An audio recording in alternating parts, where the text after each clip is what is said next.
애덤 스미스. 많은 사람이 경제학하면 떠올리는 인물이 있다.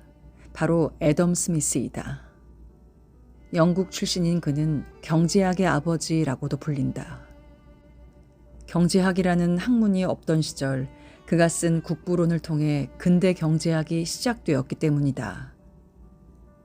애덤 스미스 하면 가장 먼저 떠오르는 말이 보이지 않는 손이다. 그는 이 보이지 않는 손에 의해 자원이 효율적으로 배분되기 때문에 국가가 시장에 개입할 필요가 없다고 주장했다. 국부론의 서두에 나오는 빵가게 이야기를 통해 이 내용을 좀 더 알아보도록 하자. 우리가 빵가게에서 빵을 사는 이유는 빵가게 주인을 부자로 만들어주기 위해서가 아니다. 우리가 맛있는 빵을 먹기 위해서이다. 반대로 빵가게 주인은 우리에게 봉사하기 위해서 빵을 만드는 것이 아니다. 자신이 더 많은 빵을 팔아 더 많은 이익을 남기기 위해서이다. 이렇듯 각자 원하는 바가 다름에도 우리가 언제나 맛있는 빵을 살 수 있는 이유는 각자의 이기심 때문이다. 빵가게 주인은 돈을 벌기 위해서 사람들이 좋아하는 빵을 만들어 팔아야 한다. 이때 품질이 떨어지는 빵을 계속 팔면 소비자에게 외면을 받을 것이고 결국 빵가게를 운영할 수 없게 된다. 반면 소비자는 언제나 싸고 품질 좋은 빵을 사기를 원한다.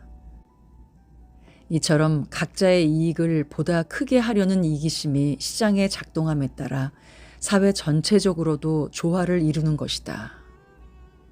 사람들이 각자의 이익을 극대화하기 위해 노력한 결과 모두가 만족할 수 있는 가격이 형성되고 이를 통해 사회 전체의 이익도 커진다는 것이다.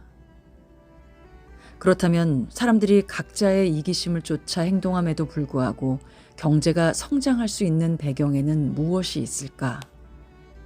이에 대해 애덤 스미스는 사람들의 내면에는 다른 사람을 이해하는 이타심이나 공감, 동감 같은 도덕적인 기초가 있기 때문에 가능하다고 말했다.